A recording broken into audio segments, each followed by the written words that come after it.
One of the most timely and well-worn phrases in America is, does something, will it play in Peoria?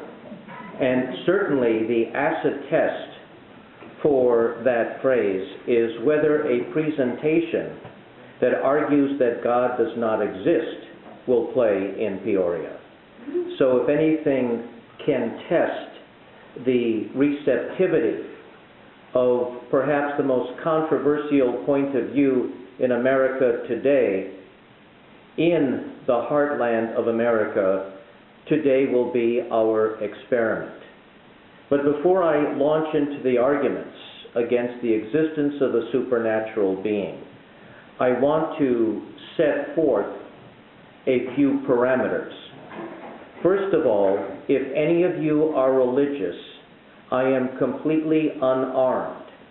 Regardless of how powerful the arguments that I bring to bear today might be from a scientific and philosophical standpoint, if you leave here saying, that guy was nuts, and reject everything I say, nothing will happen to you. You see, as an atheist, I cannot threaten you with divine retribution for not heeding my words. No tree will fall on you, your grades will not get worse, the beer keg and pizza at the college dorm will not go sour. Nothing will happen to any of you if you do not achieve any degree of change in your worldview by listening to me. And so what I am doing is, in the free marketplace of ideas, representing the Center for Inquiry and the Council for Secular Humanism, I am presenting the arguments, just as religious people do on the other side, as to why there is no God. Also, let me just by way of a caveat say that Americans United for Separation of Church and State is not involved in this lecture because they do not take a position on whether or not God exists. If the people who just came in could get the handout on the table, please. Right behind you there's a table with some handouts. So today I'm representing only those organizations that take an affirmative stance that we live in a natural universe with no supernatural components. And the outline you have before you will more or less contain the broad outline of how we will proceed. I'm going to make a presentation, and then at the conclusion of my presentation, we can have a question and answer portion of today's event. To begin a discussion in today's America about whether or not God in fact exists involves a discussion not of whether we would like it if God exists, not would we be happier if God exists, not even would we behave better if we thought a God exists. The question is whether in fact a God exists. And to begin this journey of exploration, I must also say from the outset that there is no intellectually valid reason why the claims of religion should get a pass from critical examination and doubt. If I said that I did not come to the Midwest from California by way of airplane, but flapped my arms and flew bodily, nobody here, even the religious among you, would believe me because I would be describing a paranormal event. By the same token, there is no reason that the concept of resurrection, the concept of divine miracles, should be given any easier a time in passing intellectual, scientific, and philosophical scrutiny. All claims that are unusual, all claims of the miracle, of the violation of the laws of nature, all supernatural claims must be subject to the same scrutiny.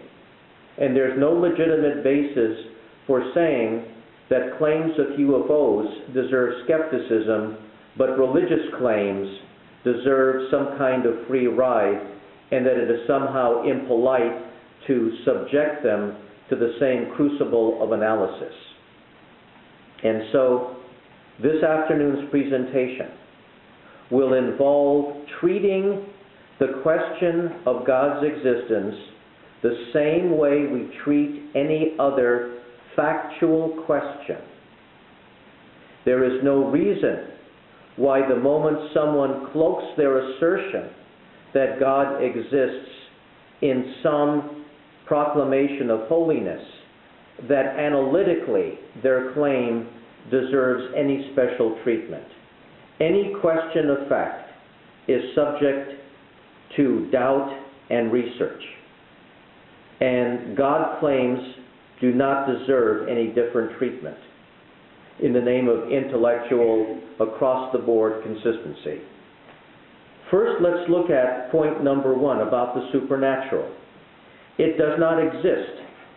It's just not that cows don't jump over skyscrapers, it's that they physically can't. Now, many believers say that science does not rule out the supernatural. Science applies an empirical method of looking at the evidence in our physical world.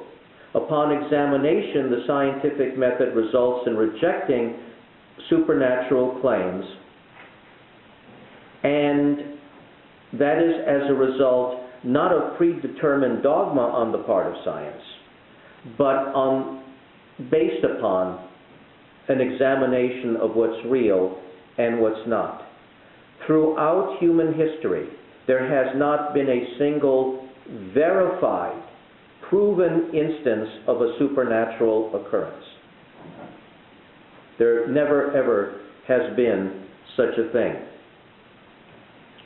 So, if somebody says to you that they were abducted by a UFO the previous night, you're going to probably not believe them, regardless of how otherwise stable and intelligent they might be. Well, that same doubt would apply to the claim that a dead man was resurrected 2,000 years ago, and that if you disbelieve the story, you will suffer eternal torment. Miracles didn't happen then, and they don't happen now. If miracles occurred in the pre-scientific biblical times, they would be happening today. The fact that we cannot experience such miracles today makes it highly suspect that ancients in a superstitious time, in a pre-scientific time, had real experiences and were not fabricating them. When I was 6 years old, my father, a former rabbi, was conducting the Passover dinner and said to me, "You see, my son, all these miracles God did to get us away from Pharaoh in Egypt 3,000 years ago." And my mother was an Auschwitz survivor from Hungary, and I said, "But Dad, how come God didn't do the same miracles to get us away from Hitler?" Certainly a deity that would do all these shock and awe miracles to get people away from enslavement by an ancient Egyptian pharaoh would have done equal miracles to get millions of people away from a ruthless killer like Hitler. But yet we saw none of those miracles to save the Jewish people from the Holocaust.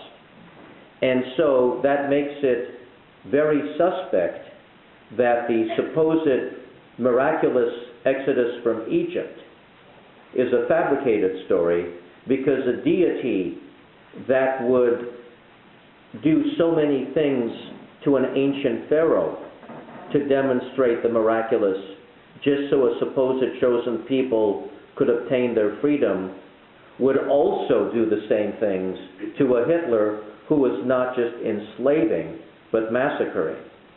Yet it didn't happen. A major point that demonstrates the strong unlikelihood of a God and of life after death is the dependence of our consciousness on the physical brain. If even Alzheimer's disease or an anesthetic can totally eclipse consciousness, how much more will self-awareness be annihilated by death?